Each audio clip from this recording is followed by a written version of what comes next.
So non-performing assets clearly are hugely in the news, and we've all been policymakers, banks, practitioners, commentators, everybody's been butting their heads on about this. So the topic itself is not so remote to almost anybody in this room. I guess where we started with this was asking a very first order question: that has bank lending in India followed standard profitability criteria? By saying that, one of the things you might think that any match between a borrower and a lender typically has one key aspect, which is how profitable is whatever the project is that the borrower has wants funded. That assessment, the borrower will project something about what their assessment is about how profitable this is, and there will be rate of return computations, etc., that will be provided, and then the lender has to do the due diligence on this as well. And there are lots of other things that you may want to take on board before you actually make a decision whether to lend money to this person or not, or this firm or not. But clearly, profitability and productivity of the project that's being proposed is going to be front and center. And then there may be other things on top of it. So we decided to start at that first level that, does bank lending, or at least the evidence that suggests that bank lending has followed standard profitability criteria. And there are two ways you want to think of this. One is that when things go bad, when some borrower is unable to repay, that's an NPA. Can we link that? Is it in some way systematically linked to borrower productivity? So in particular, do we see that we would expect that more productive projects are less likely to become NPAs, or more profitable projects are less likely to be NPAs, less profitable, less productive projects are more likely to be NPAs. And similarly, when loans are being made, you would think that loans should be heading towards towards firms, towards sectors which are more profitable on average, or more productive on average. And so that was the first level check that you kind of want to do. It's almost like what I'm going to talk about today is like, you go to the doctor and he starts taking your vital signs. I mean, this is really some vital sign measurement. I'm not going to get too deep into anything further about sending, trying to do CT scans and stuff. It's just really almost going to take the pulse, take the heartbeat and say, do I detect signs that things are okay or things are just fundamentally off on some margin? And so that's how we're going to be starting. So we wanted to look at this relationship between loans, productivity, and NPAs. And one key thing that we're going to do here is, instead of looking at individual firms, we're going to aggregate our firms and start looking at the sectoral level. Partly because of data issues, we do have much more extensive data at the sectoral level on NPAs, which are harder to get at the firm level. So we have aggregated sectoral data on NPAs, so we're going to focus on the sectoral level of aggregation. And we're going to look at variations in loans, NPAs, and productivity on three margins. So I'm going to use this term called TFP, which is total factor productivity. It's really a measure of how productive the firm is. I mean, controlling for all the factors that that a project is using, how much output is being produced after you've controlled for all the accounted for all the inputs that you're using. That's usually econ speak for productivity. So that's what I'm going to call that TFP, which is total factor productivity. It's basically very closely related to profitability. Firms that are more productive are going to be more profitable, etc. So it's really, if you want to think of it, a stand-in for profitability itself. So I'm going to look at the variation of loans, NPAs, and productivity along two margins to give us better identification. Because of this, we have data that spans sectors, that goes across sectors. So there's going to be some sectoral variation in these relationships, and there's also going to be time series variation within the same sector because we have data going back to 1999.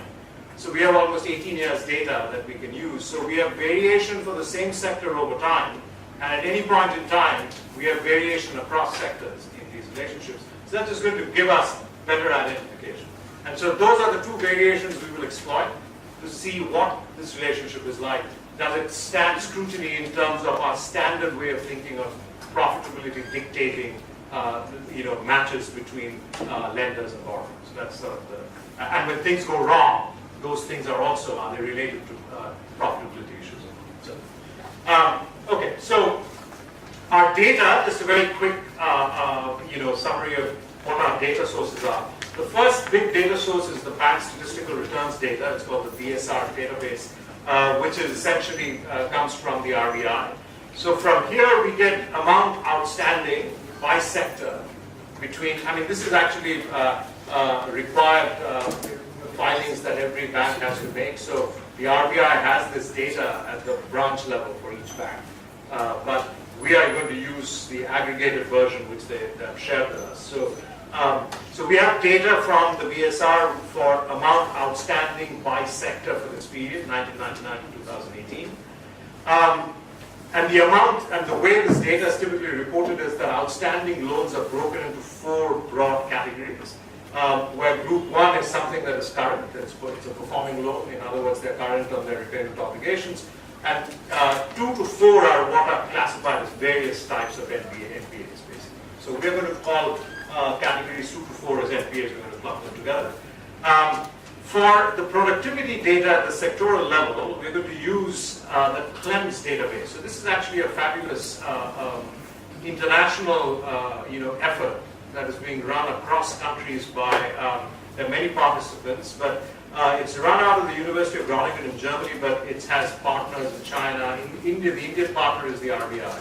But it's basically a free data set that is available to anybody. So you can actually get on the CLEMS data set, webpage and get data from China on a sectoral basis. You'll get information on output, you'll get information on productivity, on employment, sector by sector. So they're computing productivity, employment of factors, capital, etc. At a sectoral level. So we're going to use the CLEMS database for the Indian sectoral productivity numbers. And this database goes back to 1981, but unfortunately stops in 2015. So that's the problem, that if you, the BSR continues all the way to 2018, the CLEMS data stops in 2015. So for productivity purposes, we're also then going to dive into the prowess database and use something called another measure of firm productivity, which is Tobin's Q. So that's it's another index of productivity, if you will. It's the market value of assets relative to the book value of assets. So the replacement cost of assets. So that's usually that is another measure that is used to figure out how productive a firm is. So when we, for some of our results study, we're going to use this prowess database so that we can pull the study all the way to 2018 when we need productivity data. So that's our data. So let me just start with the NPA. I'm going to show you 4 slides on giving different pictures of what NPAs have been doing in India. So this is going back to 1999. Collecting NPAs by sectors and asking, this is plotting what fraction of each sector's loans are NPAs in each year. Okay. So if you go back to 1999, I mean, there's a broad feature that pops out when you look at this data. One is that if you look at the average NPA rate in 1999, that was about 13%, 12.9%. The average in 2018 is actually lower. But what is different is the spread. So what happened in 1999 was these NPAs were much more compressed.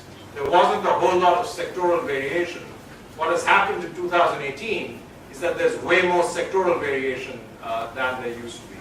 And that's the pattern. And of course, these NPAs have almost, have all collapsed sector by sector till about 2009-10, and then they began to pick up again. Some of that is just late recognition. People were, being forced to recognize NPAs. So some of these NPAs depend on how much lenders are forced to recognize them. So some of this really took off. This effort to get people to start recognizing NPAs began to really, take off post 2014 under the RBI's renewed, focus on that. And that partly reflects why it probably all starts showing up a little late. If this were true representation, it would have begun to show up early. But 2 key things again to take away from this, that what has happened over time is that there is greater sectoral variation today, even though the mean is lower. The main difference is there is much more sectoral variation. That's the yeah. You prefer to have a dialogue with each slide or Yeah. at the end? How do you like it? We can have a dialogue as we go. It's perfectly fine. Just show me your hands in there. Yeah, no, then I have a question, sir. In 2009, how come there is such a terrific compression of NPAs across sectors? Wider before and much wider later. Partly, I think what was also going on during this time was, there was just no, I mean, this was the financial crisis, there was almost none. So what happened was new lending had completely shut down. There was a huge freeze in lending that was going on around that time. So NPA production is a function of whether you actually borrow. So I mean, that was one key component that was going on. But this was also the period, I think, where stressed assets, which was the first time that stressed assets were just not getting recognized. That was the start of that. So both of those, I think, were behind that. How is the exposure spread out across these sectors? What do you mean, exposure spread out? The ones with larger NPAs, do they also have a larger exposure to them, or? To the loans, you mean? Yes, sir, yeah, I'll show you that now. That's an excellent question. I'll just actually show you some pictures on that in maybe one or two slides. So the second picture is about asking, trying to see just how are these NPAs distributed across sectors. So if you just look at the right chart, I mean the right half of this pie chart, basic metals and metal. This is in 2018. Basic metals and construction are accounting for over 1/3 of all outstanding NPAs in 2018. It's all coming from these guys. And then you add in a couple more sectors, you're very up to 40%. So 40% is coming from almost 4 sectors account for 40% of this. 2 of them account for over 1/3. And that's the key thing to, to remember that there is this concentration. And these 2 sectors, along with a couple others, will keep recurring. Throughout the presentation, you'll see metals and construction, continuously. It's a bit like, when I'm at home, if there's some chaos, it's usually my daughter is involved somehow. So, I mean, I kind of have that pride that if something's going wrong, Maya is responsible for it somehow. So this is a bit like, this whole thing is going to be a bit like that whenever things go wrong, metals and construction are going to be sitting bang in the middle of a lot. So anyway, I'll come back to this as I go. So now coming to the question that you asked, which is exactly the question that we had as well. So what this picture is plotting is actually so I can see what I'm talking about. So what this picture is showing is on the x-axis, on the horizontal axis, it's plotting each sector's share of total loans. On the vertical axis, it's plotting each sector's share of total NPAs, and that's what you kind of wanted to see. So you might think so the solid red line is the 45-degree line. The 45-degree line just has this nice feature that the distance on the x-axis is the same as the distance on the y-axis at each point along the 45-degree line. So for each sector, if you're on the 45-degree line, your sectoral share of lending exactly is equal to your sectoral share of NPAs. If you lie above the 45-degree line, then your sectoral share of NPAs exceed the sectoral share of loans that you have. And if you're below, that's actually a good sector where your sectoral share of NPAs are lower than your sectoral share of loans. And so who do you find right at the top? The 2 Mayas over here, which is metals and construction. They're like standing right on top. There's going to be, this guy mining is going to show up very shortly as well as another recurrent instigator of trouble.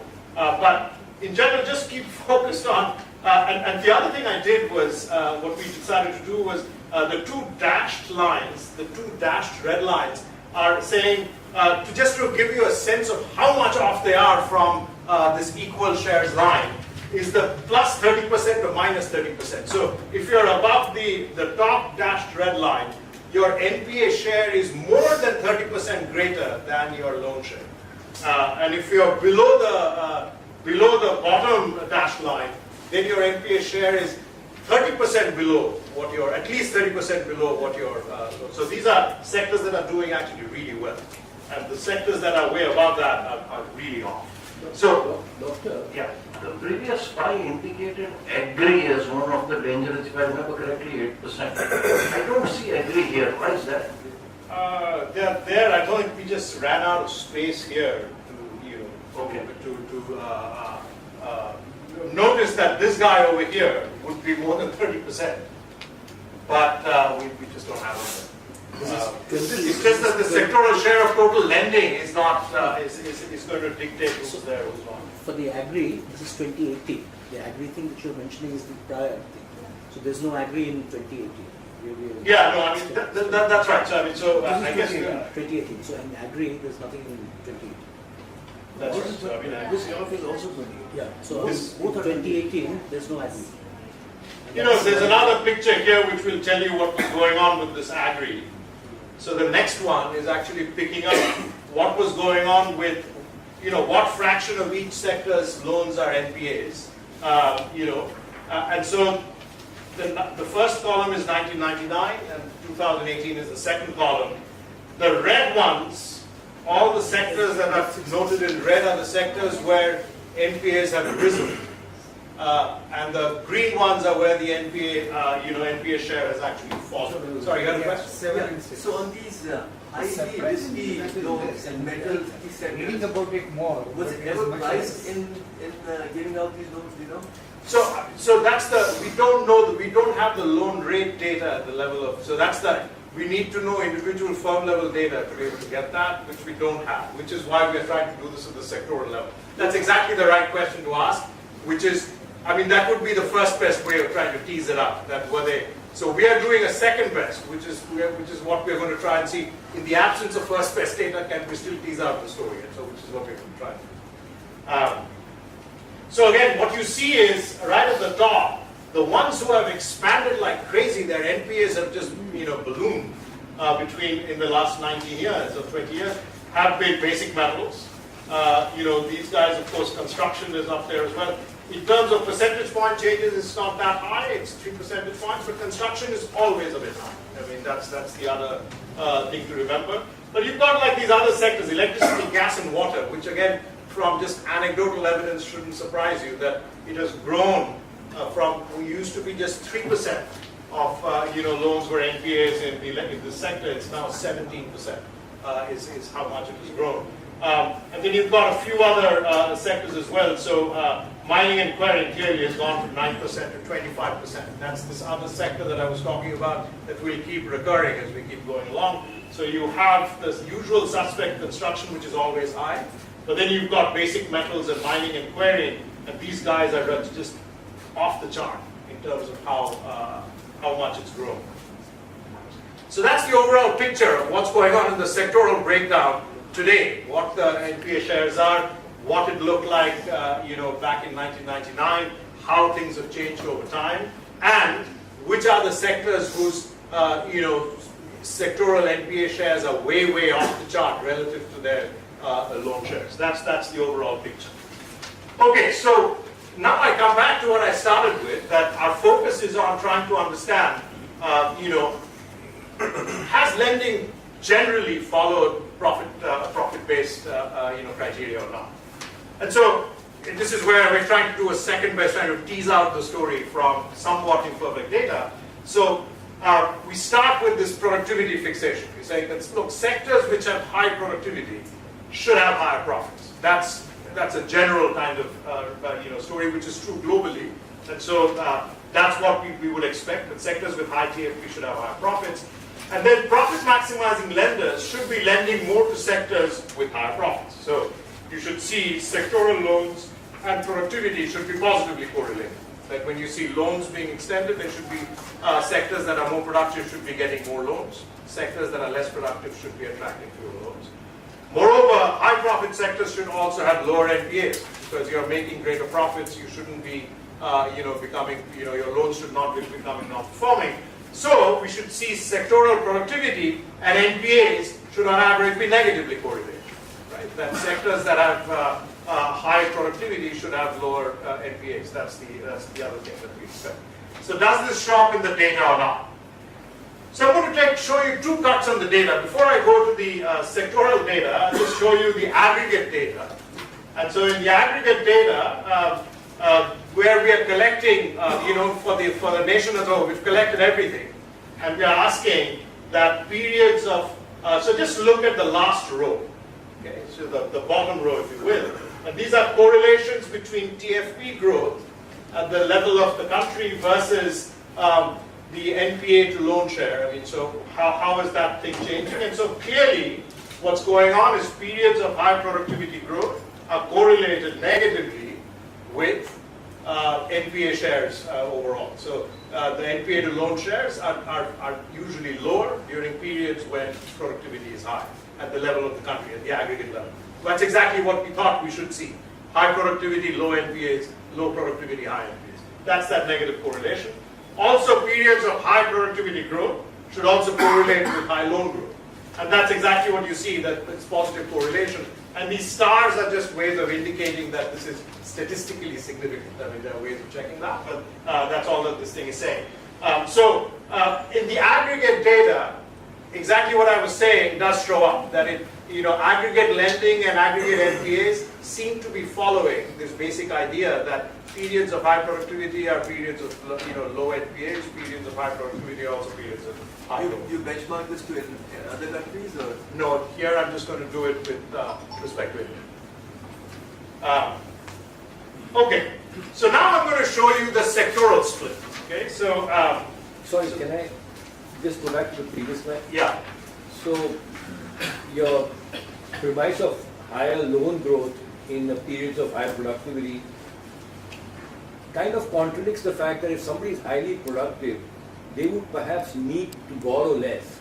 So don't you think that the problem lies in the contradiction of whether I need to borrow more or whether I want to see more credit growth? Oh yeah, no, absolutely. So I'm a little agnostic on that. What is driving what? Is productivity driving loans and loans driving? So you can cut that in many ways. So this is why when I looked at this at the sector between TFP growth, I'm going to look at sector by sector correlations between TFP growth and lending growth.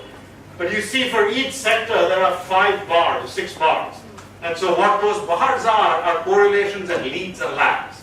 So in other words, I'm not loading up only on the contemporaneous correlation. I'm trying to figure out, is loan growth today correlated with productivity growth yesterday, loan growth today correlated with productivity growth tomorrow, to kind of give you a more overall picture rather than just loading up on the contemporaneous. It's an excellent question. This one is about the contemporaneous correlation. Just to give up, all we wanted to do was to say that, look at the aggregate, do I see this basic story I'm trying to create a little bit of a model in my head? Does it actually even show up in the aggregate data? And the answer here in the previous picture was, it does show up in the aggregate data. And now we're going to look at it a little more closely, cut it sector by sector, and look at leads and lags. And so this is now the correlation between TFP growth and lending growth at various leads and lags. And the main thing I want you to, take away from here is that, let me see if I can, I guess some of these things are getting blocked at the bottom. Anyway, so what I want to take away is that our prior is that high TFP growth and high, should be correlated with high loan growth, or sort of. So therefore, I expect positive correlations here. And what you end up seeing is all the way, most of the sectors to the right, and those are the majority of the sectors. In both leads and lags, the correlations are all positive. Those bars are measuring the size of the correlation, so these are pretty high. I mean, clearly the contemporaneous correlation, which is the blue bar, are often the strongest. But these are all positive and about 0.5 and above, so it's pretty strong positive correlations in both leads and lags. Okay, so that's what you see. But there are a few of these sectors here on the left where it goes the other way. That somehow, low TFP growth is correlated with high lending growth, or goes hand in hand with high lending growth, and periods on the other hand of high TFP growth go hand in hand with low. That's what these negative correlations show up. So lending and TFP are negatively correlated here. Which are these sectors? Construction, mining, basic metals. They always show up. And then of course you have a few others like petroleum, trade, vehicles, and so on that we saw. But again, the top three aberrations, so to speak, are those are the guys that we've been seeing for a few slides now. Construction, mining, basic metals. Here is the corresponding correlation picture. One question, sir. Yeah. Are you able to discern which is dependent on what? I I don't- find the lead and lag are showing a similar. Yeah. So who leads whom and who lags whom? I'm not clear whether you are able to determine that. So what we're going to try and do in some formal testing, I'll show you in a little bit. Towards the end, we're going to take some stance on this to try and do this identification about what is driving what. And we'll take a stance and then we can debate whether we're catching what you'd like us to catch or not. Okay, so the second picture is on productivity and NPAs. So once again, here our prior is that, sectors, periods that are, or sectors that are more productive should have fewer NPAs, and sectors that are less productive should have more NPAs. So one is expecting a negative correlation. Well, again, once you look at all the ones towards the left, that's exactly what you see. You basically see negative correlations pretty much for most of the sectors, except for a few guys here on the right, in the right tail, where it has flipped. The correlation is positive. High productivity, high NPAs, low productivity, low NPAs, that's what you see. Who are those guys? Well, basic metals, construction, mining and quarrying. Yet again, in the same, it's the same syndrome again. So, I guess the summary of all of this is that basic metals, construction and mining are common aberrations where the trends are often counterintuitive.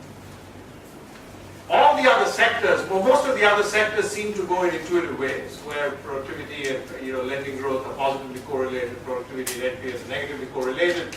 However much we might debate about the lead lag structure, it is showing up both in the aggregate data and for a majority of the sectors. Where it fails recurrently is in these three sectors where things are just off. They go in counterintuitive ways.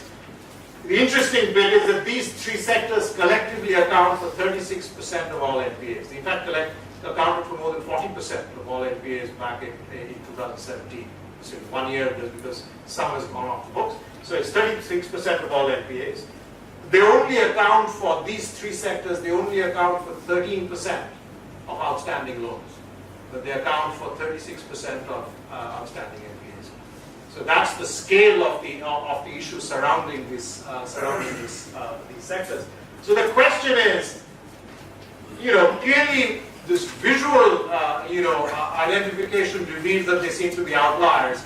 Are they outliers in a more tight statistical sense or not? So that's where I'm going to now turn to a little bit more formal testing, if you will, to examine the relationship between loans, productivity, and NPAs, to tease out which are the sectors that are statistically or econometrically outliers. And some of you have, with your trenchant comments, clearly have anticipated some of these reasons why we have to go down this route of trying to tease it out a bit more tightly than just stopping with these pictures.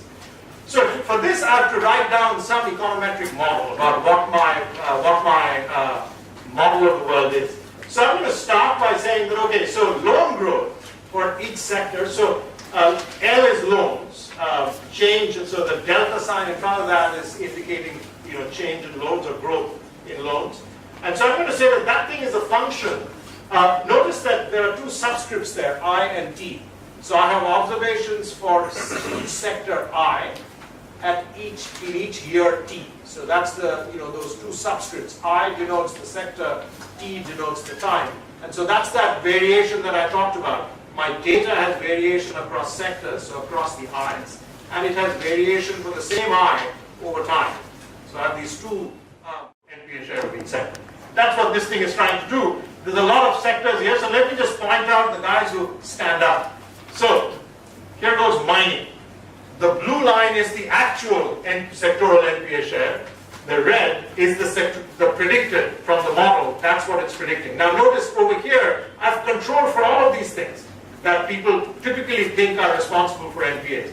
Leverage ratios, loan shares, productivity. You have control for all of that. After controlling for all of that, what you see is that there's this massive gap between the blue line and the red line. The actual NPA shares are way off the chart relative to what the predicted NPA shares should have been. And in particular, once they got, people were forced to recognize it, that's what ended up happening. Metals, just completely blowing up. Massive gap. Vehicles, it's another one with a massive gap between the actual and the predicted. Electricity, gas, that's the one that we saw this huge increase in the NPA shares of that sector. That's where you see again the predicted is way lower than the actual that has happened. Construction, of course, no surprise. Once again, it's like the predicted is way lower than what the actual numbers are. So, bottom line is that same group of guys, even after you've controlled for a whole lot of things that you might think are causing NPAs, they still stand out as outliers. And those are these three guys. Construction, metals, yeah. You just mentioned that people were forced to declare NPAs. Is there a better measure of stressed assets than declaring NPAs where you can do all this? One could potentially do it. I mean, statistically, one could, indicators, you just need, you'd have to do more sophisticated analysis at the level of the firm to tease out levels of stress. So what we are doing, in fact, CAFRAL is producing a stress, actually we've produced a product for the RBI, which is trying to predict sectoral stress levels even before they have transited to that NPA share. So that information is available? Well, I mean, so it's now available with the RBI. I don't know if it's available outside. I mean, I guess we need, there are various ways of distance to default. People can, so there are these models that are out there due to Mertens and Miller and so on. So, which actually measure through various, various available data, you can kind of create a shadow index of distance to default. So that's one way in which you can do this. This is clearly, regulators are very sensitive to, that's why they wanted a stress test for at the sectoral level, so that's what we do. So one can do it, beyond just, before it gets to the point where it's beginning to get recognized. So, expanding on that thought, in the last year or two there's been a substantial expansion in personal loans and even microfinance loans. So are you all studying what is the distance to impact on that sector, which is it is certainly there. It's there in that study. I don't remember what we found over there. Somebody else was doing it. It's certainly there in the set of sectors that they've been studying. That is included in the. Somebody else had a question. Dr. Lahiri, Yeah. you just mentioned bankers are doing a better job, and then why should they actually be higher than predicted? No, absolutely. So that's why I think what I was saying was, what I meant was, this is the average, on average, how, it's a measure of the average performance. The average performance is actually quite good, and that's the reason why now I'm trying to tease it out sector by sector. So when I started by saying that NPAs seem to be very, very localized in a few sectors. So on average, the bankers are doing all right. Professor, just flip to the next chart which shows all the sectors. For 1 second. Yeah. Here is an answer to your question that most of the sectors are aligned. Yeah. It's only the outliers that I was referring to, that she skipped this and went to the outliers. But this is suggesting that that model is working. No, model is working, but my question is if the bankers are doing a good job, why should you bank? No, I think you're back on the money, and this is where, I mean, in terms of, you're asking the big ticket question, what exactly is going on? So if you permit me, cut me a little slack. When I come to the concluding slide, I'll spend a little bit of time talking about my thoughts on what exactly is going on. That's what I want to understand. So is there an impact of some regulatory aspects or the strictness or stringentness that happened, as you said, after 2014, that could have led to more declaration of those NPAs, which is coming as an actual figure? Yeah, no, I think that was across sectors. It wasn't so focused on specific sectors. There was a push for banks to start recognizing NPAs independent of which sector they were coming from. I mean, so that was a cross-sectoral phenomenon, and that's what you see this pickup in NPAs across all sectors. But what stands out is these guys just were basically sitting on a tinderbox, and it all started coming on the books at that point. Yeah, But actually adding to what he said, is there a variable, some variable which got added in 2015 which is making these three sectors basically look substantially different? Because if you see till that time, even these sectors were following the expectation. Yeah, but that's when they got forced. What would have happened is that, I mean, so put differently, you would have seen the separation happening sooner had they been forced to recognize as NPAs. It was there, it was just submerged. That's why they're sticking to the predicted path. It's not the predicted path isn't moving that much, it's the other stuff that's moving. Sir, I have a question. Yeah. So for considering this study from agriculture sector, have you considered subsidies and loan waivers given by government? Or is it giving a real picture or whatever is available on the data? It's whatever's available, whatever I've included in those. I showed you everything that was included. Anything that's not included is going to be soaked up in what we refer to as, you know, these things that I was talking about, sector fixed effects. So these guys are over here. So you just have, if there's something special about agriculture, it's going to get soaked up over there. Okay? I'm not explicitly into the, you might have your favorite interest subvention rules, you might have, everybody has their favorite agricultural story, but what I'm going to, you know, we're just soaking it up and saying that, look, there may be some specific thing going on with agriculture, I'm going to control it. You know, that's what that thing is. Okay. Other questions? All right, so I'm almost there, so I won't tax your patience much anymore. But so what we did at this point, remember, it was a two-step process. On the first stage, we tried to figure out how much loan growth, past loan growth could explain NPAs, and then we were now going to put it into that loan growth equation, because ultimately our model was what determines lending, and we said NPAs should, past NPAs should be one explanatory variable for loan growth today. And so, which part of past NPAs cannot be explained by the other things? That's that residual that we've put in. So that lag residual is, think about that as lagged NPAs that cannot be explained by any of these other things. And productivity, past leverage ratios, there may be things that are very, very year specific, that things, specific years might be driving things, so those are known as year effects, so we're going to control for those. And once again, sector fixed effects. There may be something which is specific to a sector, so we're going to control for that. And now you can see that, look, NPA shares, all else equal, have that effect. High lagged NPAs will imply lower, sectoral loan growth in the following year. That's what that negative coefficient is saying. Tobin's Q is again this lag product. What was productivity doing? So if productivity is high yesterday, then loan growth is going to be high. That's the positive coefficient. There is no star, which basically means that statistically it is not significant. So I mean, even though the sign is right, it's not econometrically or statistically significant. Past leverage ratios tend to reduce loan growth. That's that negative coefficient minus 0.25, and that's very, very significant.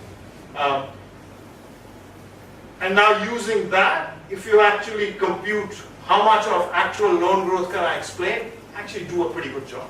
So that model is doing, all the misfiring is in some sense happening with the NPAs. That's where the whole thing goes, the relationship between loan growth and NPAs is really, really messed up. And that's what, so here is, so clearly, I think the data has spoken fairly loudly. Few sectors have been outliers in this, our expectation was that if profits are the guiding principle for, rational firms, banks, etc., and that's what they're trying to maximize value for their shareholders, what should have been happening is that loans should be driven by considerations of profit. NPAs should also be driven negatively by considerations of profit. Our index for profit, or our measure of profit, was productivity. That relationship shows up in the aggregate data, shows up on average across sectors, except for these outliers. That it inevitably breaks down. For these outlier sectors, productivity growth and loan growth seem to be negatively correlated, which is bizarre. And NPAs and productivity seem to be positively correlated, which is also bizarre for these outlier sectors, these three. Okay, so then the question is, what exactly is going on? So we come back to the really good question you asked. So the question is, what may be going on here? One of the things when you focus on these three sectors, they have one thing unique, because this is all three sectors are governments involved in some way or the other. Okay, in a big way, it gets involved partly because these three sectors are also very deeply entrenched into the infrastructure sector, which is also related. Now, mines and metals are clearly correlated also with, mines and metals are, correlated simply from that there's upstream, downstream linkages between those two things. Metalworks and mines are, the one is feeding the other.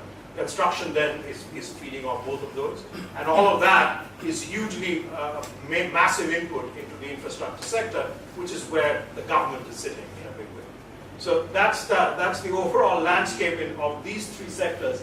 So the question that one has to ask, I think that what happened in the early 2000s, there's a well-defined, well-known fact that growth rates in India really picked up post-2004. A lot of that, you might ask, where did that come from? And the standard story, sometimes there's some debate. Did it start under the NDA 1? Did it start under UPA 2? UPA 1? Then I think it's just missing the bigger point, which is that India made a bet on infrastructure.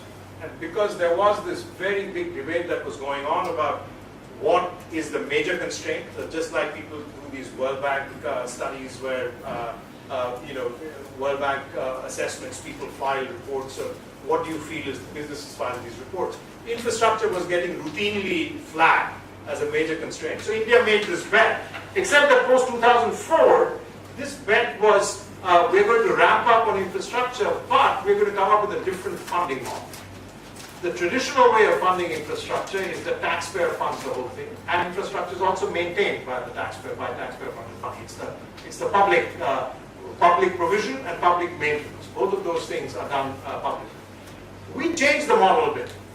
Starting 2004, we went into this public-private model for funding and maintenance, both of those. Whether it's highway maintenance, and so we came up with various kinds of contracts where public money would be augmented with private money. So the government would put up some part of it, and the private sector would put up a large part. And you would come up with various kinds of contracts about how the private sector would get its money back. This was, of course, based on this idea that there is an aggregate constraint, which is infrastructure. That in India, that is our major constraint. So, of course, if infrastructure is the big constraint, there should be huge demand for it once you provide. So, whether it's you're providing electricity, whether you're providing roads, at the end of the day, the end user, the end consumer, has to be willing to pay for those services if that bet is right, if that identification is correct. That is the major constraint. Of course, if you give things away for free, people will use it.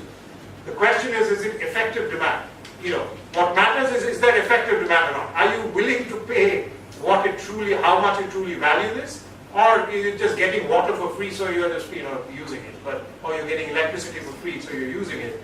But if you actually have to pay the marginal price for it, you may have different thoughts about it. So what has happened in India in a lot of these misfiring public utility sectors, it's the end distributor who is unable to collect the money. And that is it could be multiple reasons, and I don't know the exact answer which of these two it is. It could be that there is a pure moral hazard, that somehow people think that if I default, I value the stuff, but even if I don't pay, I can get away with it. That could be one bet, that some industries, maybe some larger guys may be making those kinds of bets. But there could also be the case that, look, you're putting in a road which is not really that heavily in demand. So, there was lots of pricing that was built into the original contract, but then once the road has been opened up, there's just not enough traffic. So you might have a per car, thing built in, but if you don't get enough traffic, you can't pay it back. And so then the whole thing starts cascading back. This guy doesn't pay the previous guy, etc., etc. At the end of the day, the bank is left holding the NPA. Now that's a case where there is very low effective demand. You made a mistake in putting in so it could be a case of there is an aggregate infrastructure constraint, you just misallocate it. You could put in infrastructure in places which are not really the high demand places. You might need to put it in someplace else. It could be one. Or a second possibility is that there is a general problem of moral hazard, that the overall institutional landscape is such that a lot of bigger borrowers bet, or bigger users bet that they can get away by not paying. So there is, I think, an element of that as well that goes on, at least in the electricity dimension, clearly that there's a lot of this moral hazard that happens. And there could be a third one, which is that India is a country which is, not characterized by any one constraint. There are lots of different frictions that, the entire production environment is fraught with regulatory constraints of various kinds, which impede, production, which change the way people like to go about setting up their production patterns. So there's a reason why, say in something like textiles, our export sector, the biggest textile exporter is Shahi Exports, which employs about 120,000 people. But 120,000 people are spread over 54 plants or 54 factories. You've got another, exporter who's mid-size, whose employment is about 1/10 that of Shahi's, which is called, I know this guy, it's called Matrix Clothing and Exports. Matrix employs 10,000 people, spread over 5 factories. So both these guys, the scales are completely different in terms of the firm, but there is no difference in the scale of the factory. They're all using 2,000 people factories, and these are the big guys whose factory sizes are about 2,000 people. If you go to Bangladesh, that same average size is about 5,000. So it's scale. They have scale now. Our whole manufacturing landscape is just dotted with these small guys, mostly under 200, who refuse to grow beyond a certain point for various regulatory reasons. So clearly, land could be one friction. The second friction could just be labor, which is you don't want to employ too many people beyond a certain point. But if you don't relax those constraints, clearly infrastructure is a third constraint. Labor is one, land is another, credit is a third one, infrastructure is another one. But if you don't do much to these two big things, you put in a lot of infrastructure, you may not see a lot of effective demand, because the world is much more linked. These things, firms are, so the contrast with China, because we always compare with China, about China put in this massive infrastructure investment in the mid-80s, starting in the 80s. But they had no such problem, partly because they also liberalized the export sector massively. So what happened was there was huge amounts of FDI that came in. It was all about component processing and component manufacture, which was then getting shipped back out to the rest of the world. They became part of the global supply chain. So there was a huge demand for power, there was a huge demand for land, there was a huge demand for roads, there was a huge demand for ports. All of those things exploded at the same time.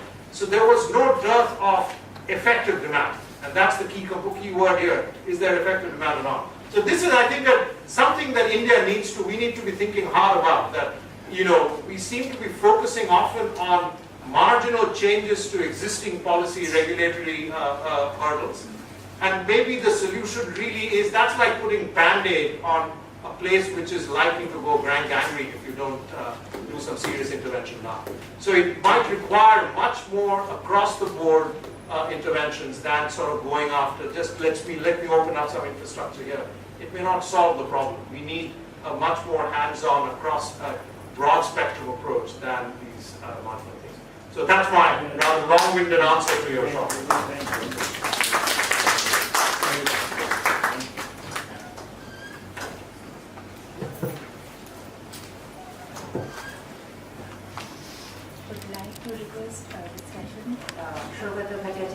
Chief Economist, Axis Bank, to share his thoughts on Professor Lahiri's thought on bank lending and NPAs.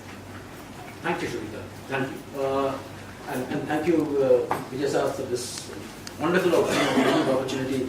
Noria sir has heard me many times before, so I'm sure he's dreading, but so I'll keep it very, very brief. All of this, I don't need to say this, that massive compliments. I think it's a fantastic piece of work. We in the practitioners field, normally immediately thoughts don't go into productivity, etc., although I know we're supposed to be doing this. So we think in terms of cash flows, etc. So this actually, I will not have the time to go into the details today. it's opened up a massive amount. I mean, based on the exercise that you've done, in terms of looking at corporate P&L balance sheets, etc. Try to match the CLEMS database with some of the other profit and loss balance sheet numbers, some of the other numbers from different databases on employment, etc. So mixing and matching different databases using some of the RBIs. I think that's a fantastic opportunity that you've provided. Meticulously researched, meticulously the models are excellent. So I'm not even going to tread into that area. So I'm going to, with your permission, if you could just put up your slide 5, which was a fascinating slide. So really, I mean, which is this slide. So there are some observations that I think from a practitioners, and all of us know this. So look at the periods. So 1999 to 2004, till about 2004, there was pretty much almost no private sector banks. It was only state-owned banks, the public sector banks. ICICI became the ICICI DFI. So prior to the 2002-04, HDFC Bank was the only active participant, but HDFC Bank was typically not present in the infrastructure space and the large ticket lending. There were some corporate exposures. UTI Bank, currently Axis Bank, had just begun to come in at that point in time. So the major change that happened was in 2004 when ICICI Bank came into the picture. So prior to that, all the loans that were done, that you see from 1999 to 2002, 3, 4, was essentially the public sector banks and the development financial institutes. The IFCIs, the IDBIs, the ICICI at that point in time. So all of those. So that's one. Secondly, I mean, you, Professor Lahiri, and many interlocutors here have focused on the very, I mean, it's a dramatic trend. I mean, the compression till 2006 or 7, and then the opening up with about 2015 or 16. Yeah. So the other part, before I start getting into the parts there, and I'm trying to give a practitioner's view to some of the equations that you've given. So the source of investment, again, as you very validly pointed out, I mean, the public-private partnership models began to be formulated in 2002, 3, and then began to be rolled out in 2004, etc. So 2004, and then, of course, I mean, till 2009, 10, with the financial stimulus, with the global fiscal, the financial crisis, post that. So that's the part when there was this rip-roaring global growth together with Indian growth from about 2003 all the way till 2008. So that, in our stories of cash flows, etc., so that was one of the reasons why cash flows, leverage, interest cover, leverage actually went up very sharply. Leverage went up very sharply, but as everybody knows, I mean, companies get into trouble and then banks get into trouble whenever there's a cash flow constriction, when interest cover begins to become negative, less than 1, etc. So that's when. So that rip-roaring process of growth, global growth and Indian growth, and Indians were exporting like crazy, domestic demand was very high. So all of that helped in that period. In the first period and the second period, this is a very, there's in econometric terms, there would be, if you see over bunches of the time periods, something that we call parameter instability. So, I mean, you will see that if you take a subsection of the documents, the same regressions would throw up very different numbers from the other numbers. Because, so one of the key sources of the parameter instability, so in other words, the cause and effects change very significantly over a period of time. So one of the things that happened in prior to 2004, when the regulatory norms, Basel III was even a glint in our eye, Basel II was getting into operation, etc. So regulatorily, it was a very different period prior to 2004 than what happened beyond 2015. Typically, this would be correlated. The world over, there is a big boom in investment, there's a bust in investment, and together with the bust in investment, this happened in the Asian crisis in Thailand. So there has to be a significant amount of capital destruction, which means factories close down, investments go bust, etc. The difference there would be, in 2003-04, there was a very large investment cycle. And post the fiscal stimulus, the monetary stimulus after 2009, with the financial crisis, there was again another investment boom, a much lower boom in 2009 to 2013, a pickup in investment, but the effects of that investment was so much sharper post 2015. The proximate reason for, somebody asked, I mean, what is it about that 2015? So you remember, I mean, starting from the coal scam. So some of these, the three anomaly outliers that you saw. So the first, the coal mines got, the coal mine licenses got thrown out. Then there were the iron ore mines, and both of these have a direct impact on the power sector and the metal sector, steel industries. So remember the major NPAs that we are now seeing is steel, some mines, aviation was one sector. So you'll see, I was a bit surprised in seeing the vehicles part. I'm not very sure I can explain that. What is the vehicles? If vehicles includes planes, then planes. It does include yeah, absolutely. So I mean, the Deccan was the first one. Yeah. Then after that, Deccan 360. Just collapsed. Then Kingfisher, etc. So that probably is aviation in one part of the deal. So given this, the way that one of the questions that came in, that do banks actually look, and your conclusions are quite comforting for banks. Problem is, Anna Karenina, Leo Tolstoy's novel, the first line, so happy families are alike, all happy families are alike, but each unhappy family is unhappy in their own specific way.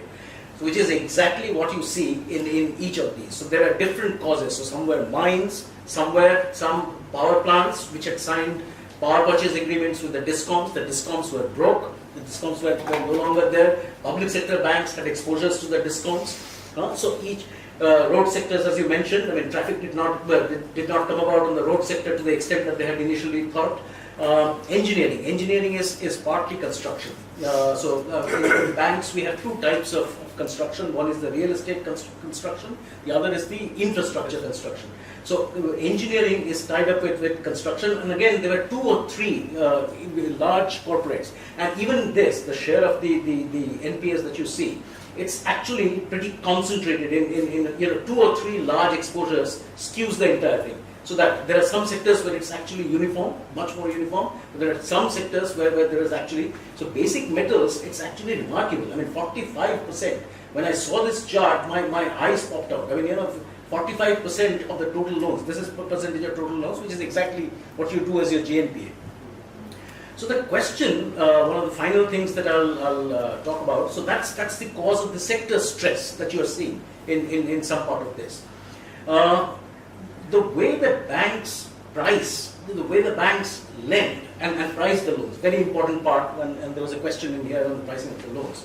There are two components to a loan. One which is an expected loans. So things that we anticipate, things that we understand that these are the actual risks in making a loan, yeah. And there is an unexpected loss. So I mean, with anything can happen. I mean, all the force majeure incidents, acts of God, Supreme Court, acts of Supreme Court, acts of the government of India, the state governments, etc. You name it all. So with the expected loan, the component of the loss which is expected, that's where you use interest rates. So if your expected loss of that sector, of that exposure, of that loan disbursement is higher, you price it higher. But then you have this unexpected loss, and that's where bank capital comes in. So the capital of the bank is meant to cover for the unexpected loss, things that you cannot predict in the beginning. And there was another major problem that came in, particularly for the public sector state-owned banks, the lack of capitalization. The way that the capitalization of the public sector banks had progressed over a period of time, I think that was a large part.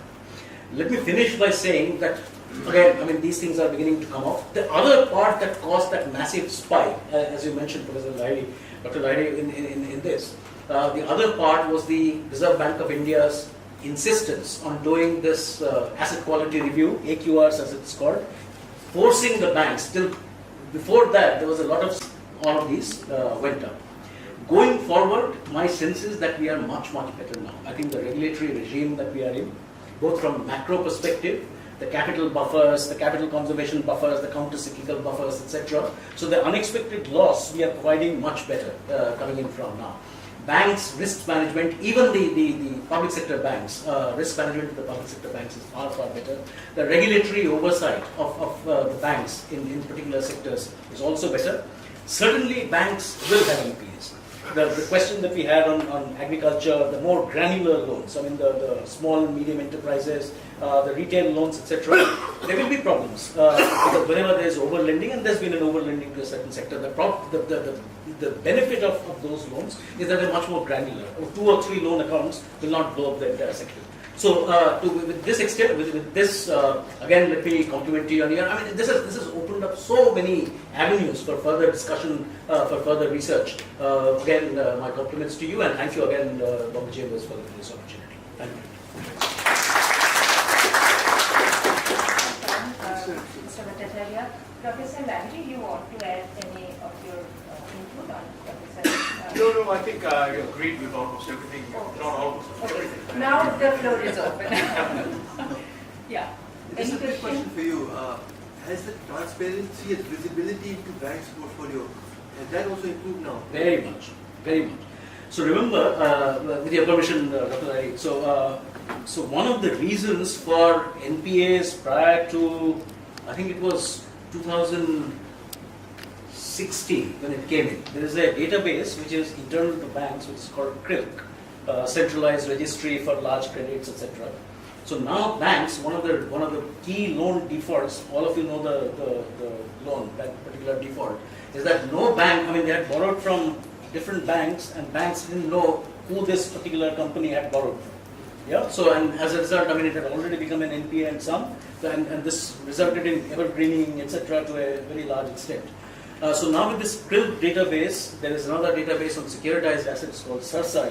So data disclosure, and now again, I mean it's been postponed to a year, the INDAS accounting norms that are going to come in the IFRS norms is going to provide better recognition of income streams, etc. and the CRILC databases you can share. So data disclosure has certainly become much, much better than what it used to be.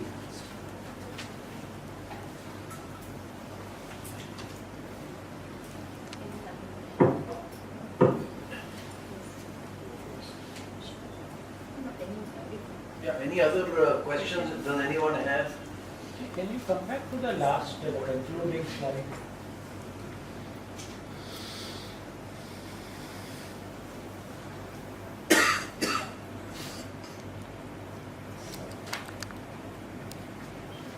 I think the point here is that, I mean, of course, this is great analysis on the past and the future.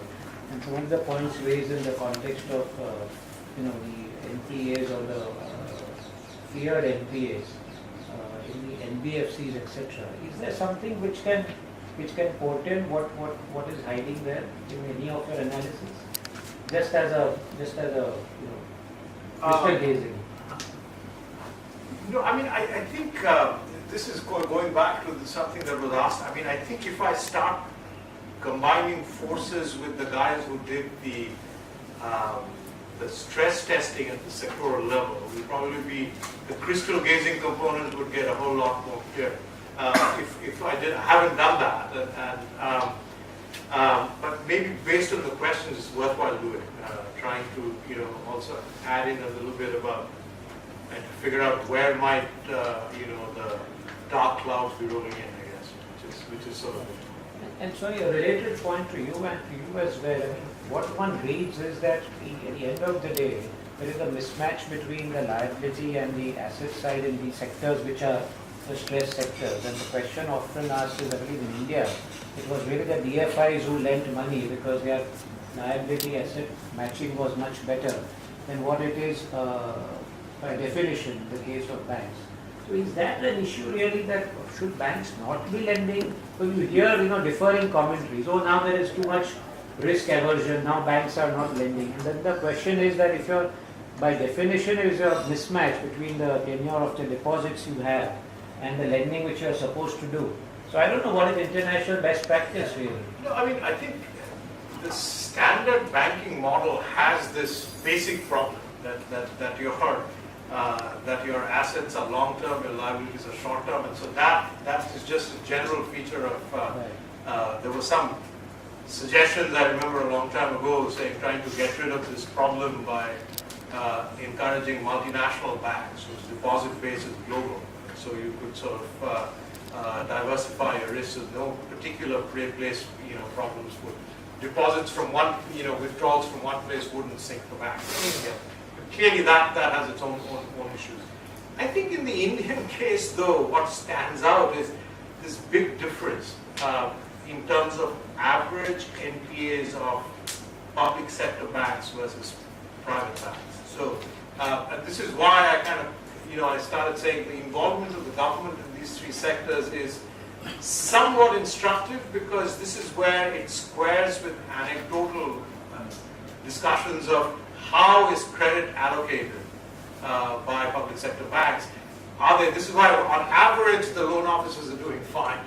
But when the phone rings and you're told that, okay, make a loan here, it's very hard for somebody to resist. And so for banking, which is being yeah. So I think that is that's the 800-pound gorilla under the hood, maybe, which is why these public sector banks are. I have a small question, sir. Right in the beginning you said you did it sectorally because the firm level data was perhaps not in order.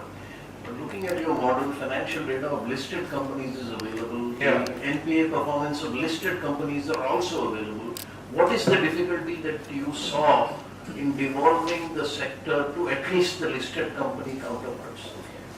We could do it. I think the problem is that the two databases that we were using are not completely consistent with each other in terms of what we could. Now, what would be the first best is if we could get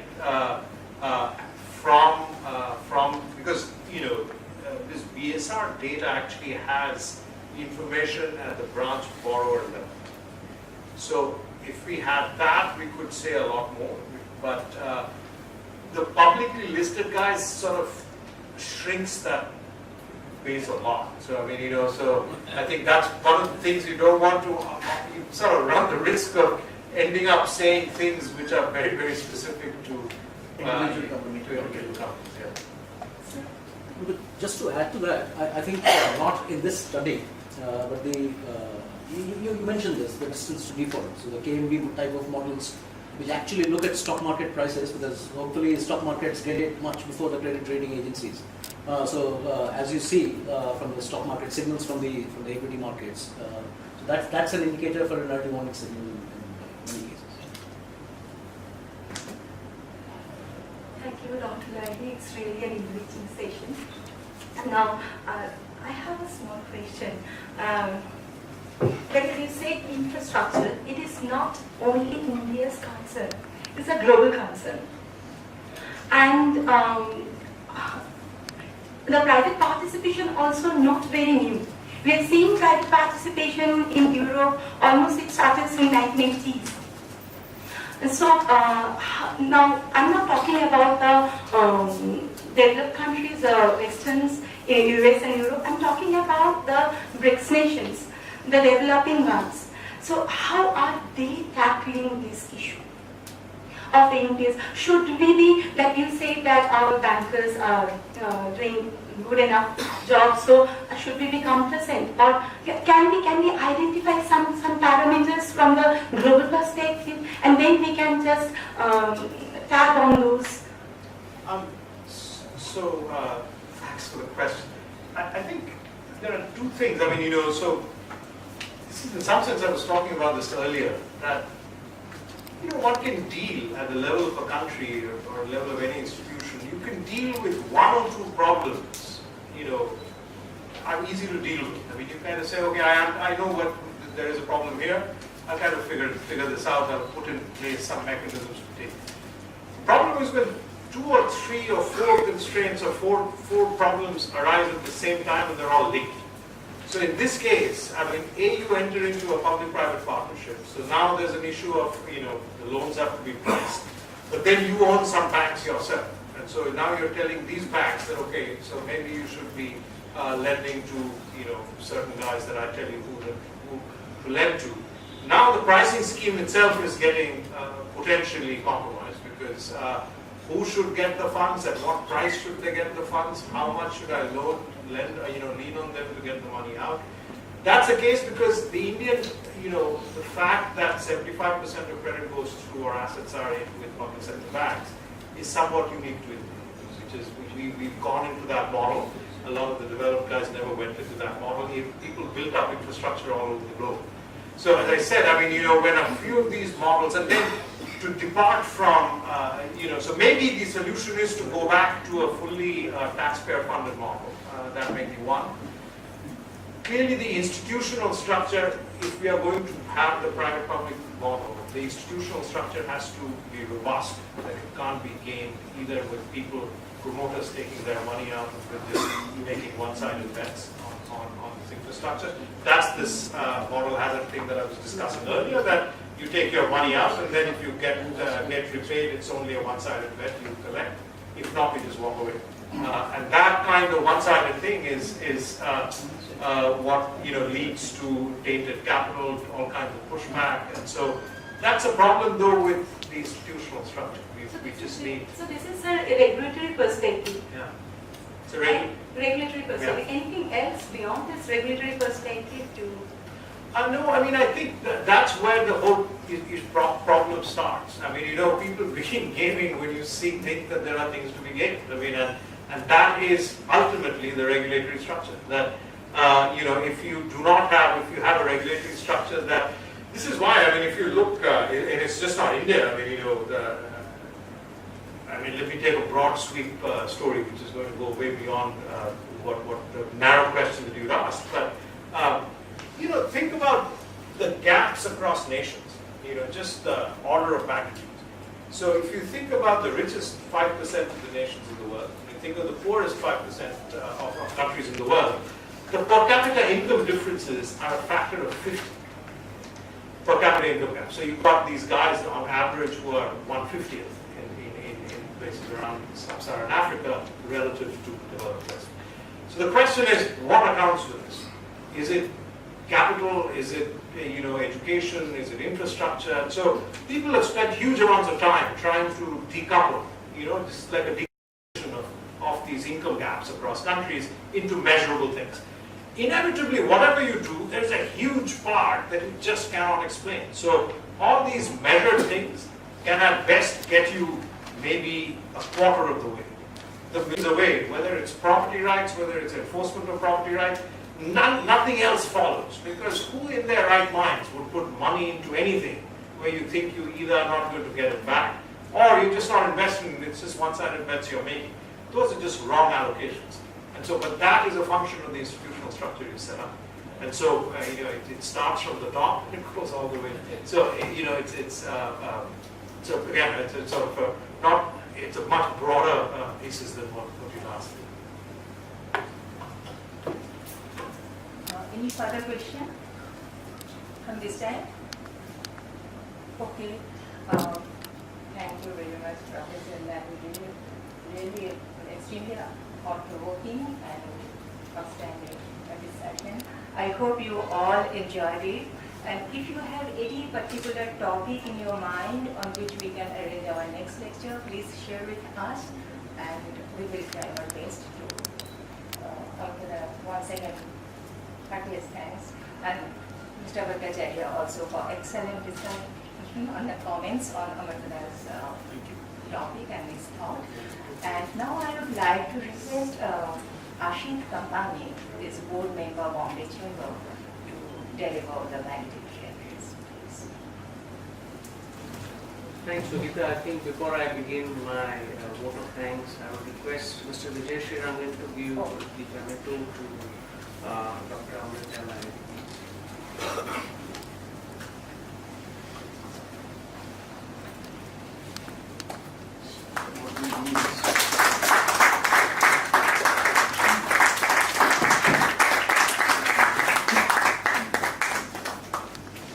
Thank you, sir. Thanks, Vijay. It was a great smile. Photos came back. Dr. Lahiri, Sugita Bhattacharya, Vijay Srirangan, member of the managing committee for present here, rest of the guests, ladies and gentlemen. Thanks a lot for making your valuable time for attending this very thought-provoking session. The important key takeaway here is that if a country needs to grow, it needs to have a long-term lenders as well. So today, we are playing with the short-term loans and lending such a long term that people are getting little jittery for any either policy decision change or some kind of a scam, and also even US dollar, because when you borrowed when it was 40, 39, 40, and today it is 70 in the period of 10 years, you never thought that you had to repay 70 bucks back when you borrowed at 40. So these are all the things which we need to look into, and we've got a very great thought process in front of us today. I would like to personally thank Dr. Lahiri, Sugata, for his very thought-provoking and articulating thoughts, and all of you here to make up time, and now request you to join us for the high tea. Thank you. I would of course like to add my vote of thanks to my colleague Subhita here, without which it would not have been possible. Thank you.